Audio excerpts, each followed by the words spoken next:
So when you came out, N.W.A was already out, or they're about to come out? I think we all came out about the same time. Yeah, Easy. Boys in the Hood. I actually did a song called Bass before I even got the deal with Capitol. I did a song called Bass on Greg Mack's label, Mac Daddy Records, and that's around the same time Boys in the Hood came out, and then yeah, Act a Fool, then Straight Outta Compton, all at the same time. Yeah, Right. and we were all together. You know what I'm saying? Me and Pooh, we used to have to go knock on Sir Jinx' window, that house they was in the movie when Dre moved with Jinx. Mm-hmm. We used to knock on that window and ball their SP 1200 when we go in the studio. You know, we used to exchange equipment, helping each other. You know what I'm saying? So we were all family. Sure. Yeah. Now, were you really close with the guys from N.W.A? Yes. Like, who were you closest to? Every one of them. Every one of them. Every one of them. Okay. You know, Dre, Easy. You know, I used to go through Easy Mom's house where they had the little studio in the back, working on mixtapes that they sold at the Rhodium, all that. You know, our first days is doing shows. We did shows together at Skateland, just like in the movie. I opened for them. You opened for Yeah. N.W.A? Yeah. At the Skateland? Yeah. Dope. Yeah, it was dope. All y'all got deals after that. Yeah. Well, they were independent. Yeah. You know what I'm saying, through Priority, I guess, but I got my deal with Capitol. Okay. Yeah. So, any interesting stories from N.W.A during that time? Me and Dre just always tore the hotels up. You know what I'm saying? Every room, every hotel we'll go through, just tear it up, throwing TVs out the window. Wait, you would throw TVs out the window? Out the window. We were kids, man. I mean, what led up to the TV getting thrown out the window? Did you just walk in and throw the TV out the window? Super Sacco and gin. Just drunk. Just crazy shows. When the doc came on the scene, that was like, we were like one of my best friends in the industry, you know what I'm saying? We was always drunk, you know what I'm saying, having fun on stage. Sometimes I used to walking to the stage, we both be just having fun, man. Them were the days. Okay. Mm-hmm. But you didn't go on tour with them for the No. The Straight Outta Compton tour? No. Okay.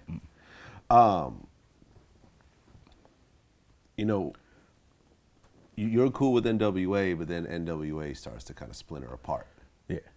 It didn't matter nothing to me. Right. You know, I still communicated with each and every one of them on the same level. Cube, I produced songs for Cube on the Death Certificate album. I always communicated with Ren, Dre always went up to, like, when they had the studio up in the Solar building, I went up there when he was working on the Chronic just to hear things and messing with Snoop and everybody. Everything was cool. Okay. Mm-hmm. And you ended up hooking up with DJ Pooh. Well, you were already... I started with Pooh. Yeah, you started out with Pooh, yeah. And then Pooh went on to work with Ice Cube. Yeah, and Pooh brought me on to help produce on the Death Certificate with Bobcat. And all that. Yeah. And you and Ice Cube had some songs. Yeah. Together. Played Like a Piano. Yeah.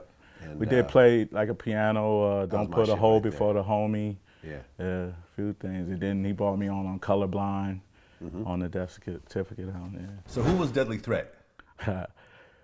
Deadly Threat is this cat that grew up with DJ Pooh. He's from DJ Pooh's neighborhood, Watergate Crip. And DJ Pooh signed him after he produced, I think, a couple of things for Ice Cube. So Pooh got his own label called The Bomb Records, and that's his first artist he signed. But he grew up with Pooh, one of my best friends. Okay, now he said in this interview on Crazy Hood that Ice Cube really liked him and he wrote a lot of shit for you and Cube. Well, I don't know. He's written for a lot of people. Okay. And Cube is one of them. I don't know how much he's written for Cube, but he has wrote songs for Cube. He wrote the song for me, Don't Put a Hole Before the Homie. He wrote your verse? Yeah. Okay. On the Rocks, that was on my, I think it was the At Your Own Risk album. He's written a few songs for me, but he wrote a lot for Yo-Yo, for N.W.A, for I could go on and on. I always thought Ice Cube wrote all his own stuff, but not all his own stuff? I don't know, I beg to differ, but Okay. you know. Well, I think Del actually wrote some stuff for Ice Cube at one point. Yeah, wrote Gangster's Fairy Nursery, Tales. Gangster Fairy Tale. Yeah. Little boys and girls, you know, yeah. That was Del. Yeah. Yeah. Okay. So you know, your first album comes out, it's a West Coast classic. And then you dropped a few more albums. Yeah. With Capitol, I dropped At Your Own Risk was my second. That was the green cover one. Yeah. With the 6'4" Impala on the cover. Yeah, and I think, you know, with these photos that you were talking about, like with me walking with, we took a lot of photos. That one we stuck with because of the concept that Glenn Freeman, you know, that's why we always had him come back and do the photos, because our main thing was with the cars, not the gun, you know. So yeah, the second was At Your Own Risk, and the third one was the Trifling album, and that's where the Trifling album we introduced our new group, the Alkaholiks. Right. And after that, me and Broadway got the little production deal with Universal, MCA, and that's when we came out with the King T for Life that brought on Dippin' and introduced Exhibit.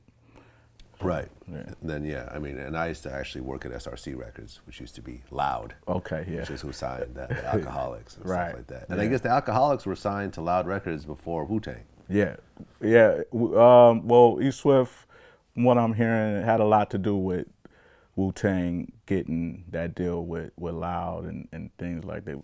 Very good friends. We were all there at that time, you know, Raheem and everybody, Genius and everything. Yeah, so Yeah. it was classic times back then. Yeah, and that first Alkaholiks album, I loved. It really kind of set like almost a new sound. Yeah, in LA. that's what we're trying to do. Yeah, because it was like, I feel like everything up to that point was just gangster, gangster, gangster, gangster. Exactly. And then it's like, no, there's just some fun. I mean, there is some gangster type shit in there, but it's like, it's really a fun, get drunk, party. That's what we were running away from, the gangster, because N.W.A, Cube, they already had it. They had it sold up. Yeah. You know, and that's not what my crew was about, really.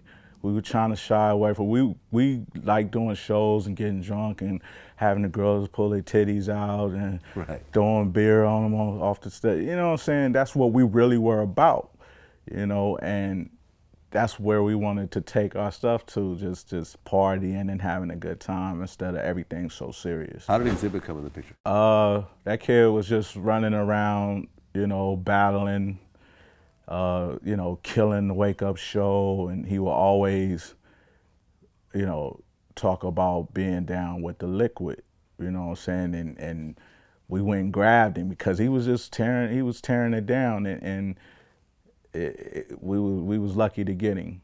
He represented the liquid real well, you know, and got a deal with Loud just like that. Yeah. Off of nothing.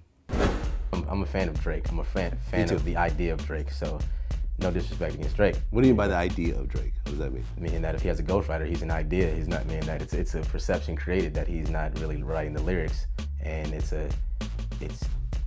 just like here, let's make this in the factory and put it out. I'm just on top of my game right now, Vlad, and I'm just getting blessed. I'm booked 4 or 5 times a week, 60, 75K a show, man.